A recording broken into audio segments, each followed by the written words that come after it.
Greetings today.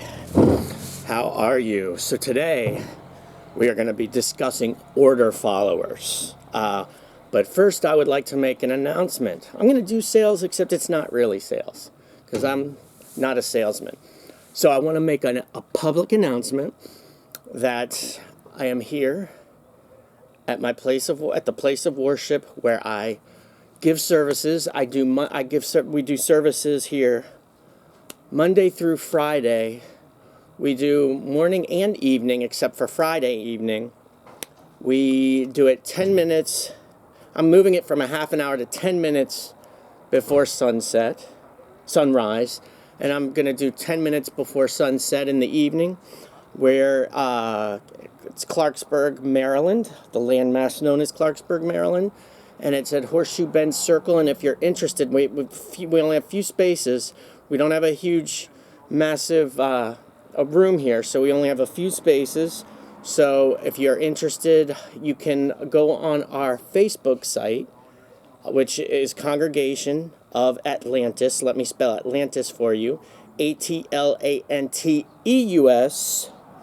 Or you can email us at atlantis9@gmail.com, with Atlantis being spelled Atlanteus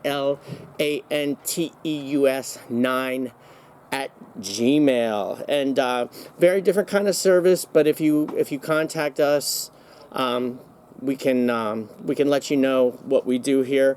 And the reason why we do it Monday through Friday is because we're not a cult. We want you to go, and if you're Islamic, you do Friday night. If you're Jewish, you do Saturday. If you're Christian, you do Sunday. We're doing something a little different here. We're a faith-based organization. We're spiritual. We're religious, whatever you want to call it. Except what we want to do is we're trying to connect you with that divine spark, teach some natural divine law. And I use this place because I'm doing clerical duties here. I'm using this place also as a parsonage, which is a place where a member of the clergy lives. So as my payment for my clerical duties, I am getting a parsonage, a place to live. And I have to do it close by because sometimes I have to be up very early in the morning to engage in my clerical duties, and I can't be away from the place from the place of worship. So that is what we are doing. Now today, let's focus on today. Back to our natural law series.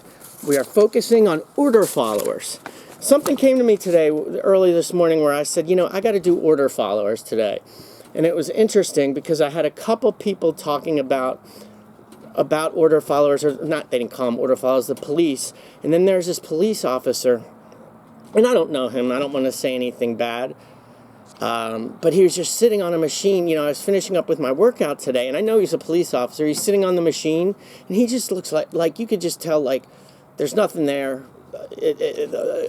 There's nothing there. Like, I've talked to him before. There really doesn't seem like there's. I don't judge people. I judge their actions. It doesn't seem like there's much there.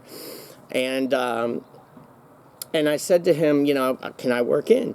And you could tell it pissed him off. And he says, well, I don't like working in with people, so you can use it. And it was nice of him to let me use it.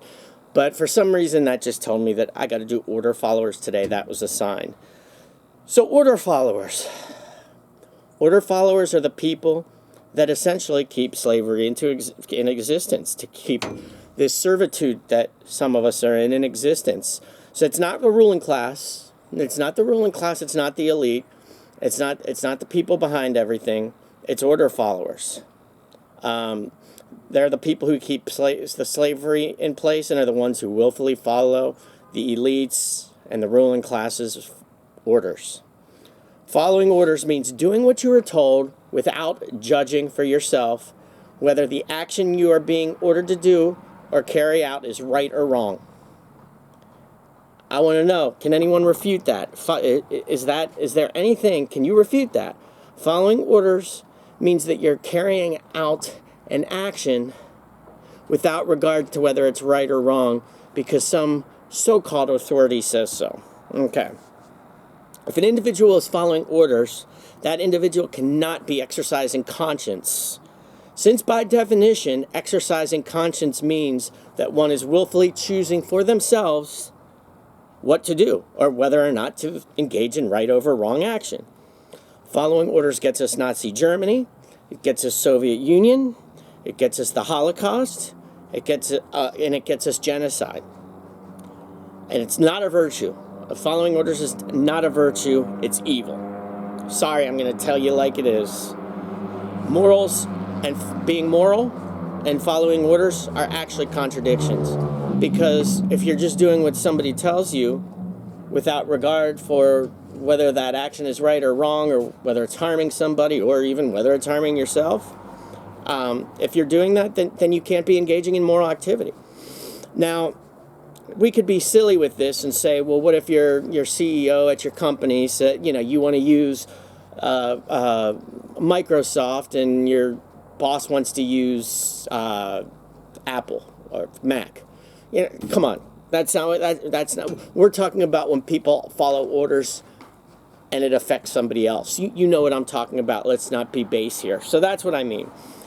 I was just following orders is never a valid excuse or a justification for immoral criminal behavior, and it's an attempted abdication of responsibility and should never be accepted as a valid excuse for behavior ever. Now, if you're getting pulled over and you're stopped by somebody and they're saying, I'm just following orders, you know that person is not judging for themselves whether the behavior they're engaging is right or wrong, and you know that they're not engaging in moral behavior, or if they are engaging in moral behavior, it's not because they're conscious of it. So that's never a valid excuse for poor behavior, saying I was just following orders. Now, justification. That word comes from jus, which means right, and facere, which means to create. So justification means to create a right. I was just following orders is not a defense at Nuremberg and should never be a defense. And here's what Mahatma Gandhi said. If you assist an evil system most effectively by obeying its orders and decree. You assist an evil system most effectively by obeying its orders and decrees. An evil system never deserves such allegiance. Allegiance to it means partaking of the evil.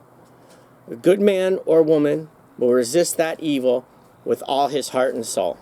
And I'm doing this because of that, and because I don't think we have a good understanding of this stuff. So we're not taught this stuff. We're not even taught civics in school. So we're taught government, but we're not taught civics. Very different. We won't get into that because it's not relevant. Moral culpability. The determination of who is ultimately at fault or deserves blame for the commissions of actions which results in harm or loss to others. Culpable means at fault, deserving blame. Culpa means fault or blame.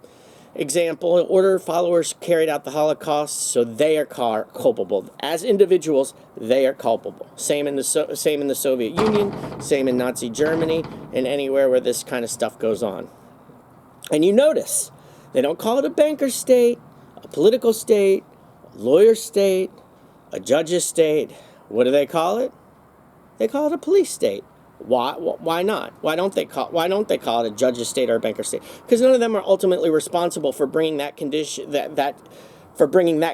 into manifestation through behavior. It's behavior that brings these things into existence. So the people that are most culpable are the ones that actually engage in that behavior, and that's what we got to realize.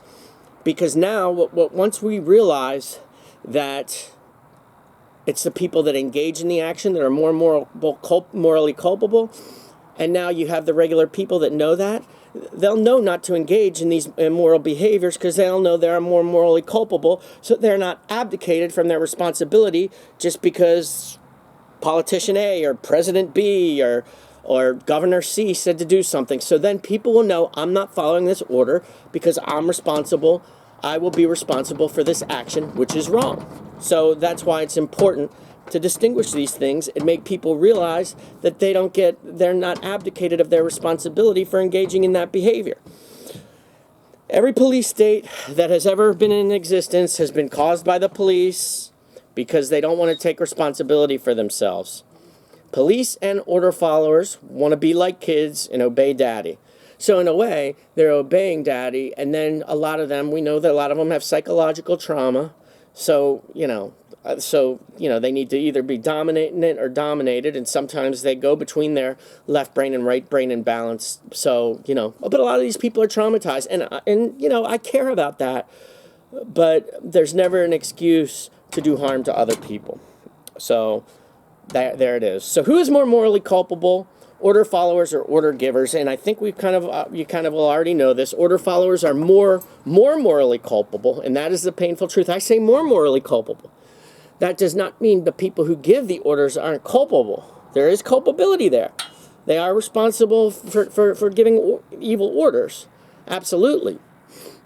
But it's kind of like saying, so the order giver and the people that engage in the action, it's like saying, who's more responsible? If somebody were to think a murderous thought, or somebody were to engage in the murderous activity, obviously the person that engages in the murderous activity is the one that gets responsibility. And it's the same thing with regards to as far as like the person that gives the orders is the equivalent of the person who thinks it but doesn't do it. No more.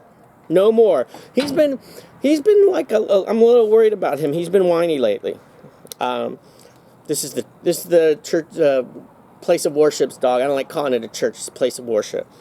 They own Luke, but I love Luke. Anyway, so order following is the pathway to chaos and every evil in this world. It should never be seen as a virtue by anyone that considers himself a moral human being. It should always be condemned. And order followers have been culpable for every form of slavery and every single totalitarian regime that has ever existed. Without his SS, Hitler has nothing. He has no teeth. Without the I guess it was the Red Army with Stalin, or the secret police and the KGB, I guess Stalin has nothing. So, without the Roman centurions, the Romans have nothing. Emperor Caesar or whoever was they have no teeth behind it. So they can give the orders, but the order followers manifest that police state. Responsibility. Let's talk about responsibility. So accept responsibility for yourself and your thoughts, words, and actions. You alone make choices. You alone are answerable to the consequences of your behavior. The feeble excuse that your boss required it, the establishment expected it, holds no truth or justification, and that comes from David Icke. And then he says, no cop-outs. Ironic. What is the point of having principles if you allow others to dictate your behavior? At the end of the day, you will be the judge of the contribution you make to creation. It will not be based on what others expected of you or what you did because you felt trapped. Again, David Icke. David Icke has some wisdom here. Responsibility. One cannot hand over rights to another to defend themselves, nor can others take a right away in the name of defending another or you. Police are an abdication of responsibility to defend oneself. It's an absolute abdication of responsibility. Now, this is what I'm going to say. I'm going to say something about the police now, and here in Maryland.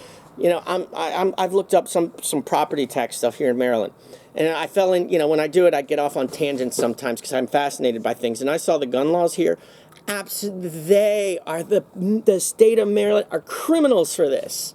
For actually have. So what they're saying is you have to go to it's just unbelievable. That's all I'm going to say. It's just because it's your duty. It's your duty to protect yourself and no one else's. And here's the thing. No more.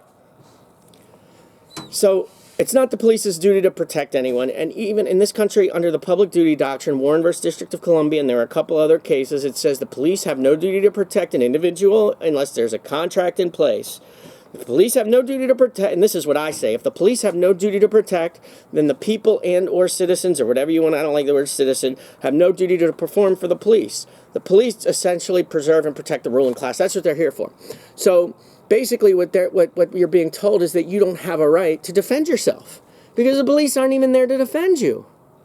So no, I don't care what anybody says. And it is even biblical principle, and it's just logic. You have the right to defend yourself and your family at all times, and no one can take that right away from you, no matter what they say. And that's natural law, period. You always have the right to defend yourself. It's the right of self-defense. It's the sacred masculine principle of the non-aggression principle and the principle of self-defense. So if you have the right to self-defense, you have the right to put down anybody who tries to engage in an act which violates your rights. That's absolute. Not the government's place to get in the way of that. So you have the right to carry a weapon, what people call firearms, a gun, arms, whatever you want to call it, at all time, period. And people need to know that. Here's what Benjamin Franklin said. Those who would give up essential liberty for a little temporary safety deserve neither and will lose both. That's interesting because I associate with that with COVID. But, well, there was just a school shooting. We need to, I mean, anything can be used to justify giving up a right. And, so like just because something bad happens, because somebody abuses those rights, does not mean you take those rights away from other people. And that's the problem. That's what I believe is a problem with secularism today. This atheistic secularism is that it's moral relativism. And what happens is when you're a moral relativist, you think government is God. And they're not. Your rights do not come from government. They're inherent, or they come from your creator or God, grand architect, whatever you want to call it.